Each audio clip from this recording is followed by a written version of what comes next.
میرے رسول پاک علیہ السلام کا دروازہ سب سے بڑا دروازہ ہے، حضور کا دروازہ سب سے بڑا دروازہ ہے، لیکن میرے دوستو یاد رکھنا نبی پاک علیہ السلام نے بھی لوگوں کو جب رستہ دکھایا ہے تو رب کریم کا رستہ دکھایا ہے، اللہ کا رستہ دکھایا، اللہ کریم کا رستہ دکھایا، لوگوں رب کی طرف توجہ کرائی۔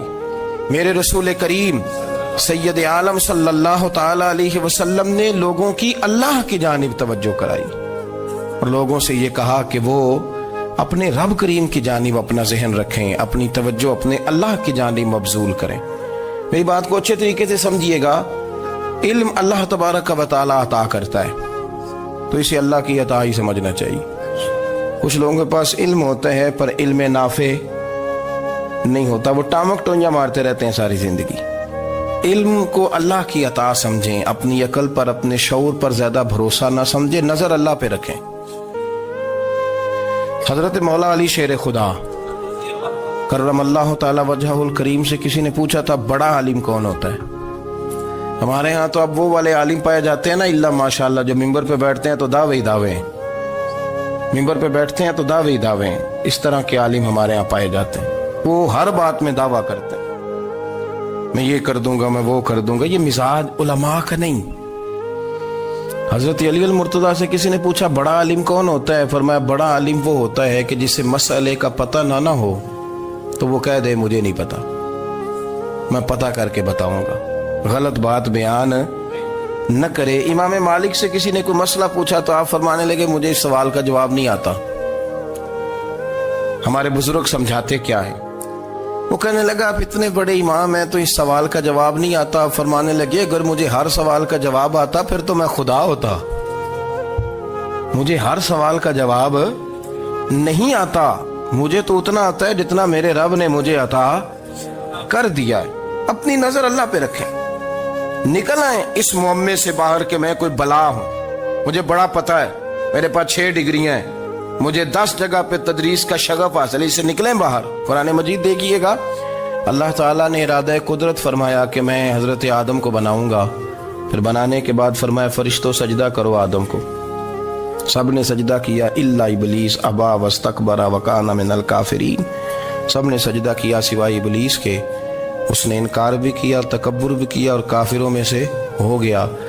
تو یہ جب اللہ تعالیٰ نے سجدہ کرایا تو کیسے کرایا؟ اللہ تبارک و تعالیٰ نے نا حضرت آدم کو علم سکھایا خود، وعلم آدم الاسماء کلہا، خود اللہ فرماتے ہیں کہ میں نے جناب آدم علیہ السلام کو تمام اشیاء کے نام سکھائے، سب اشیاء کے نام سکھائے۔ تو وہ چیزیں پھر میں نے نا، اللہ فرماتے ہیں میں نے فرشتوں پہ پیش کی، میں نے کہا کہ بتاؤ ان کے نام کیا ہے، تو فرشتوں نے جو جواب دیا ہے وہ سمجھنے والا ہے۔ اللہ نے چونکہ خود علم سکھایا تھا حضرت آدم کو، جناب آدم سکھایا تھا، لیکن فرشتوں کو نہیں سکھایا تھا۔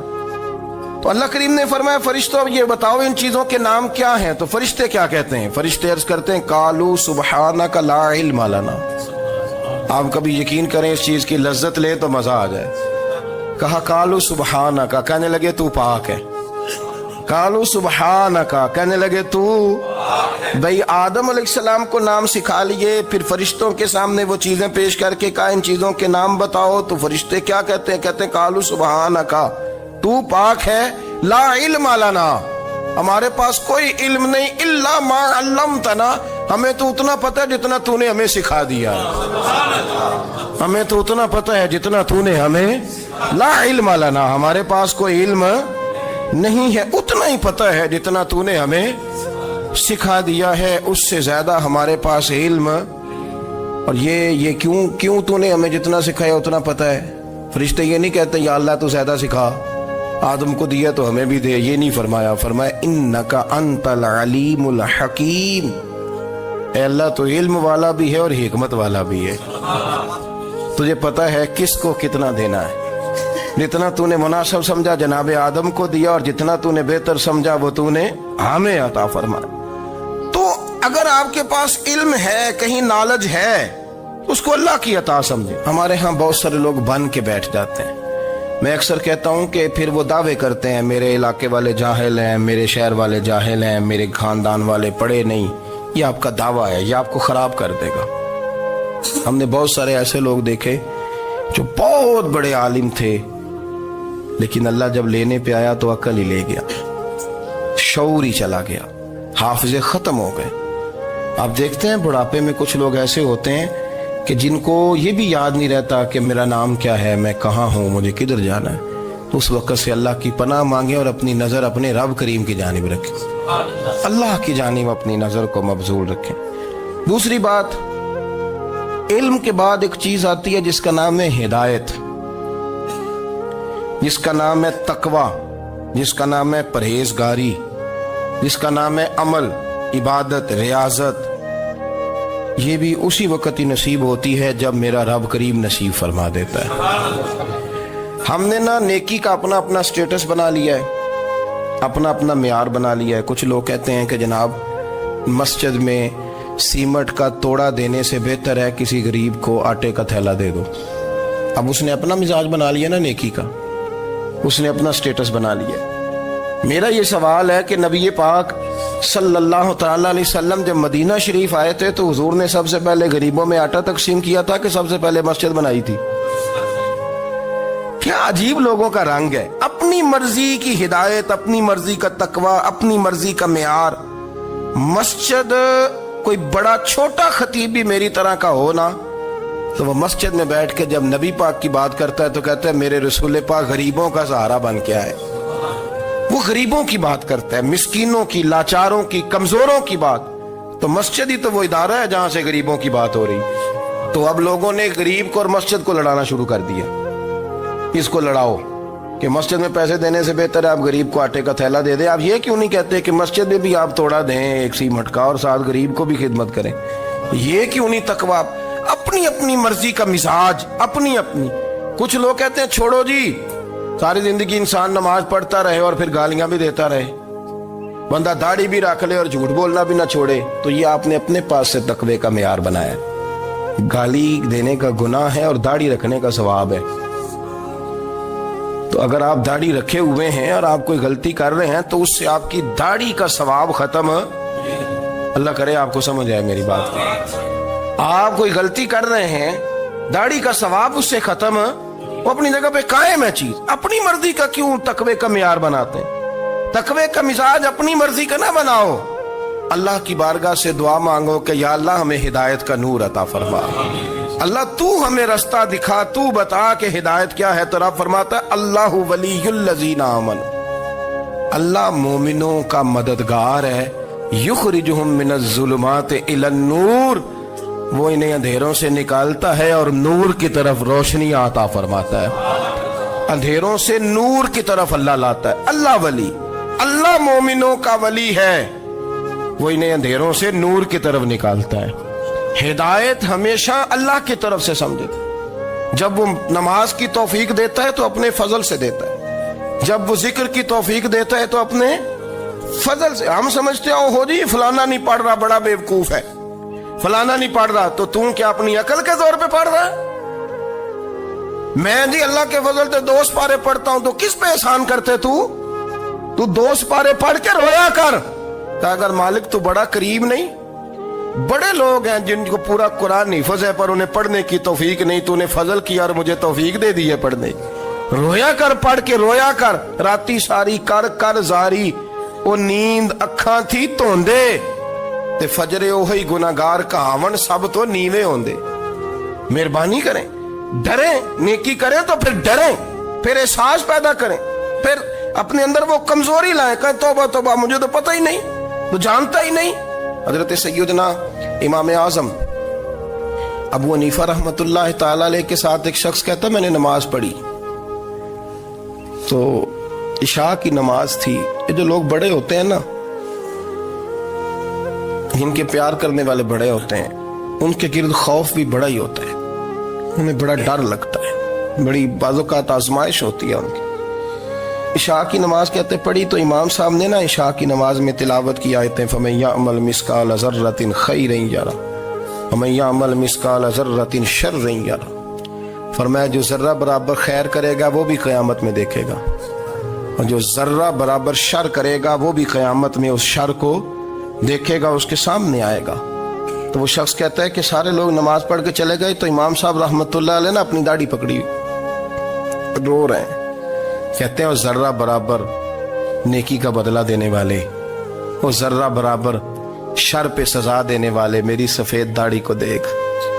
مالک میرے ذرے ذرے سامنے نہ لانا، لوگ تو میری بڑی قدر کرتے ہیں دنیا، میں تو بڑا پہچانا جاتا ہوں، لوگ تو میری راہوں میں پھول لیے کھڑے ہوتے ہیں، مجھے بڑا نوازتے ہیں. قیامت میں رسوا نہ کر دینا، میرے لیے مشکل ہو جائے گی.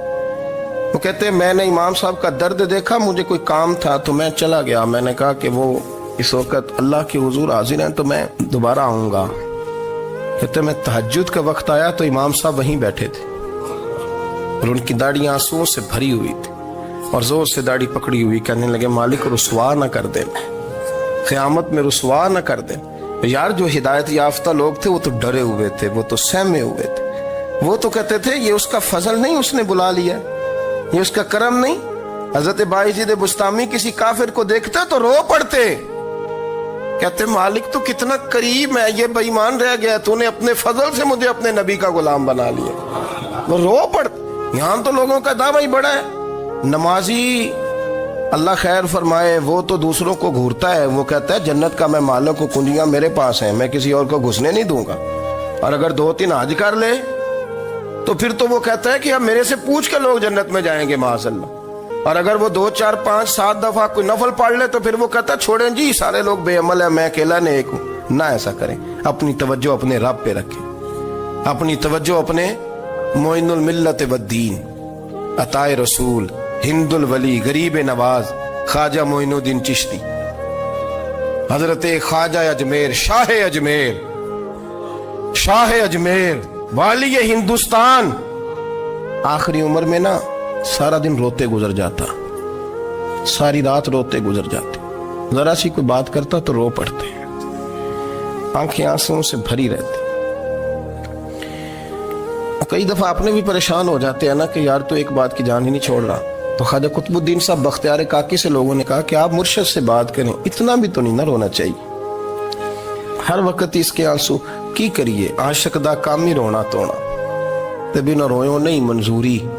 یہ عاشق سدا ہی روندا رہندا ہے، پاویں وصل ہوئے تے پاویں دوری. ہر وقت رونے کا کیا مطلب ہے؟ تو خواجہ قطب صاحب کہتے ہیں میں قریب گیا تو میں نے پیر دبائے، میں نے کہا سونیا لوگ تو کچھ بھی نہیں کرتے، تو نے تو کمال کر دیا، 90 لاکھ آدمی مسلمان کر دیا، دنیا کچھ نہیں کرتی، تو نے 50 سال ساری رات مسلح پہ بیٹھ کے رب راضی کیا. تو شہزادہ تھا، حضور کی اولاد تھا، لیکن معین الدین تیرا ایک پلاٹ بھی نہیں، تو نے طالب علم پالے، انہیں غریبوں کو دیا، انہیں نوازا، کوئی شے نہیں تیرے پاس، ہر چیز تو نے. ساری رات روتے ہو، سارا دن روتے ہو.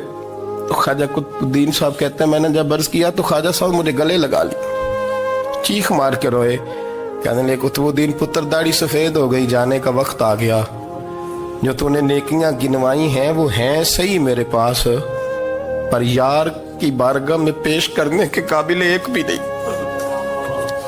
نہیں. تو بارگاہ تو دیکھ کتنی بڑی ہے، رسول کریم کی بارگاہ میں پیش کرنے کے قابل ان میں سے ایک بھی نہیں. تو آستانہ دیکھ کتنا بڑا ہے، کیا پیش کروں گا، کیا عرض کروں گا حضور کی بارگاہ میں، کس طرح. وہ یار جو بڑے تھے وہ تو ڈرے ہوئے تھے، سہمے ہوئے تھے، وہ تو بڑی آزمائش میں تھے. لیکن میرا اور آپ کا رٹا 2 نمازیں پڑھ کے 6 نمازوں کا دعویٰ کرنا اور لمبی چوڑی کہانیاں بنانا اور اپنے منہ سے اپنی تعریفیں کرنا، اس سے تھوڑا باہر آئیں. رزق بھی میرا اللہ ہی دیتا ہے، علم بھی اللہ دیتا ہے، رزق بھی. بڑے بڑے فقیروں کو مالدار ہوتے دیکھا، بڑے بڑے مالداروں کو فقیر ہوتے دیکھا. بڑے بڑے، میرے ایک بڑا سخی قسم کا سجن ہے، بڑا پیارا ہے، میں اسے سخی مانتا ہوں. میں نے اپنی پریشانیوں کے دنوں میں بھی اس شخص کو سخی دیکھا. ایک دن رات کو مجھے ٹیلی فون کر کے کہنے لگا کدھر ہو؟ میں نے کہا میں گھر ہوں. نہیں اکثر سفر میں ہوتے ہو نا؟ میں نے کہا طبیعت کیسی ہے؟ ٹھیک ہے، بس حال چال پوچھنا تھا. میں نے سمجھائی، میں نے کہا یار یہ کوئی مسئلہ ہے، ورنہ رات کے 2 بجے کوئی حال پوچھنے کو فون تو نہیں نہ کرتا.